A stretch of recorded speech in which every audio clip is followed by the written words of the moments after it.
আপনি আপনার সাধারণ সম্পাদককে দিয়ে বলবেন যেই খারাপ লোক তার দায় আমাদের না, এই লোক খারাপ, এত পরে বুঝতে পারলেন? এটা তো দেশের মানুষ গ্রহণ করবে না। আওয়ামী লীগ যখনই ক্ষমতায় গেছে তখনই এই দেশে গণতন্ত্র বিপন্ন হয়েছে। আওয়ামী লীগ যখনই ক্ষমতায় গেছে তখনই লুটপাট হয়েছে। আওয়ামী লীগ যখনই ক্ষমতায় গেছে তখনই মানুষ আতঙ্কিত হয়েছে। মানুষ যখনই এই আওয়ামী লীগ ক্ষমতায় গেছে তখনই দেশের স্বাধীনতা সার্বভৌমত্ব বিপন্ন হয়েছে। বন্ধুরা, আমি বেশি কথা বলবো না,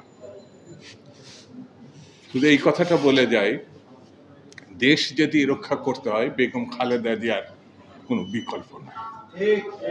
তাকে যদি আমরা জেল থেকে মুক্ত করতে না পারি তাহলে বাংলাদেশ রক্ষা করা কঠিন হবে। এই শক্তি, যারা অপশক্তি ক্ষমতায় আছে, এরা ঠিক জায়গায় হাত দিয়ে ঠিক মানুষটাকে জেলখানায় ভরেছে এই কারণে যে তারা যত খারাপ কাজগুলো করবে তার প্রতিবাদে যে নেতা বা নেত্রীর দরকার তাকে জেলেই রাখতে হবে। সেই জন্য বন্ধুরা, আসুন আমরা ঐক্যবদ্ধ হই এবং এই জালিমের বিরুদ্ধে, এই জুলুমের বিরুদ্ধে, এদের তখ্তে তাওয়াজ খান খান করা ছাড়া আর কোনো দ্বিতীয় পথ আছে বলে আমি অন্ততপক্ষে বিশ্বাস করি। মুক্তিযোদ্ধা দল আজকে সেটাই প্রমাণ করেছে যে আগামী দিনে আন্দোলন যে সফল হবে আজকের এই সমাবেশ থেকেই এটা প্রমাণ হয়েছে।